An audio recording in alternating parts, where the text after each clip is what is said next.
Imagine passing on a $55 million investment, not in real estate, not in crypto, in a player who then goes on to become the most important person on one of the most talked about teams in the entire NBA. That is exactly what happened. And right now, fans are absolutely losing it online because Jalen Brunson just had a moment so undeniable, so completely viral, that people are dragging Mark Cuban's name back into the conversation whether he likes it or not. So today we are breaking the whole thing down. The viral moment, the $55 million backstory, what the numbers actually say, and why this situation tells you everything you need to know about how NBA decisions get made and how badly they can backfire. Stay with me because by the end of this video, you will see this whole situation very differently. Let's start here because context is everything. Jalen Brunson did something on the court, or said something in an interview, or carried himself in a way that set the internet completely on fire. And it was not just basketball fans reacting. It was the kind of moment that crosses over into general sports conversation.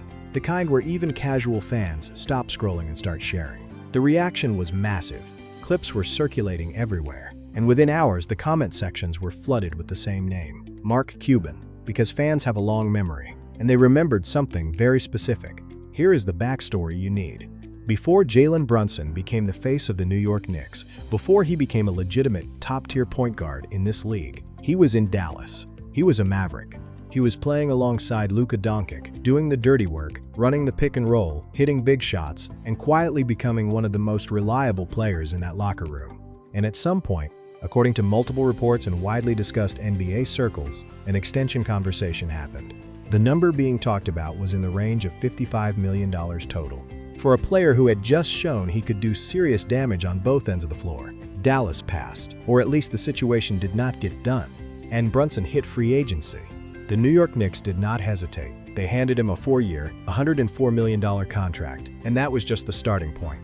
Now this next part might surprise you. Let's talk about what happened after that decision. Jalen Brunson in New York has not just been good. He has been the engine of a cultural revival. The Knicks, a franchise that spent over a decade wandering in the wilderness of mediocrity, suddenly became must-watch television. And Brunson was the reason why. He went from being seen as a solid complementary piece to being recognized as a legitimate franchise cornerstone. His scoring numbers climbed. His leadership became undeniable. He started carrying the team in playoff moments that point guards with much bigger reputations could not match. And with every big performance, the same question kept resurfacing. What exactly were they thinking in Dallas? Here is where things get interesting. Mark Cuban was not just some passive executive during the Brunson era in Dallas. He was the owner, he was vocal, he was visible. And in NBA circles, ownership decisions about player extensions carry a lot of weight, especially when those players go on to prove everyone wrong. Now, Cuban has since sold the majority of his ownership stake in the Mavericks, but the decisions made during his tenure are still fair game, and fans are holding him accountable in the way that only the internet can, with receipts, timestamps, and an endless appetite for pointing out when someone got it very, very wrong. The viral Brunson moment became a trigger. It reminded people of the gap between what Dallas had and what they let walk out the door. Let us step back from the noise for a second and look at this logically. At the time the $55 million extension was reportedly on the table, some people in the league viewed Brunson as a capable backup or a solid starter who benefited from playing with Luka. The argument was that his production was system-dependent, that he would look different without Doncic creating advantages for him. That argument has been completely destroyed. Without Luka, without Dallas, in a new city with a different system and an entirely different roster, Brunson has not only maintained his production, he has elevated it. He has had games where he dropped 40-plus points in playoff atmospheres. He has won the trust of one of the most passionate and critical fan bases in professional sports. The $55 million question looks even more absurd when you realize what the Knicks eventually had to pay to keep him and what his value on the open market would represent today. And this is where most people make a mistake when they analyze situations like this. They treat it as a simple story. Team passed on player, player got good, team looks dumb. But the reality of NBA front office decisions is much more layered than that.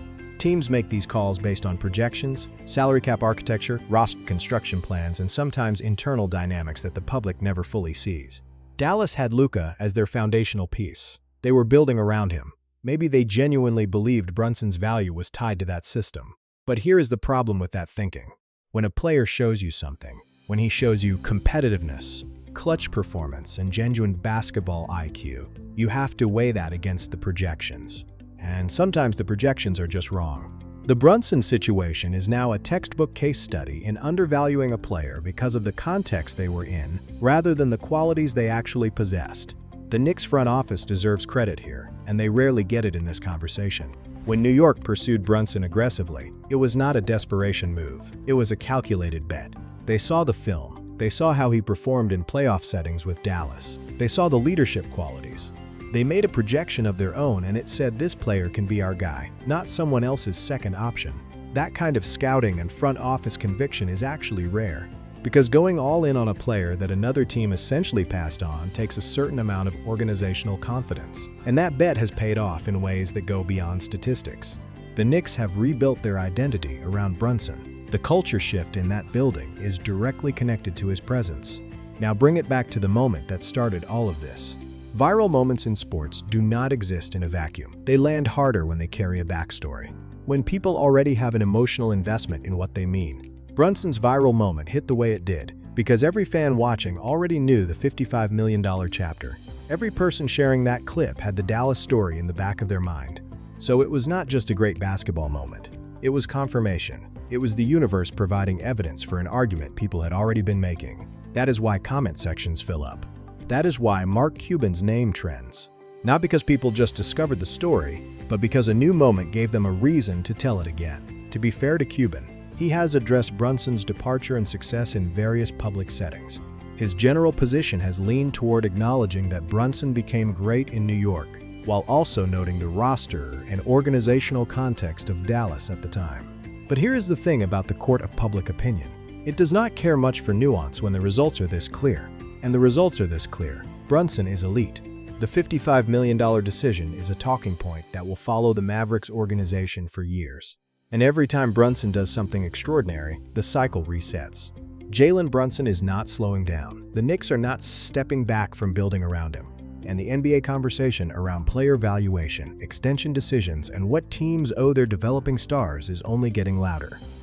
This situation has become part of a larger discussion about how the league evaluates players who are seen as complementary versus players who are actually stars waiting for the right stage. Brunson got his stage, he delivered, and now every viral moment he creates adds another chapter to a story that started with one decision in Dallas. Here is the bottom line. One decision, one past extension, one moment where a front office underestimated what they had, and history changed for two franchises in completely opposite directions. Jalen Brunson went from being a question mark to being the answer. And that viral moment you saw was not just a highlight, it was a reminder. If this breakdown gave you a new way to look at NBA front office decisions and player value, then you are going to want to check out the next video, where I break down other massive free agency decisions that completely changed the league. And if you are watching this and you have been sleeping on how much storytelling is behind every viral sports moment, hit subscribe because we do this every single week.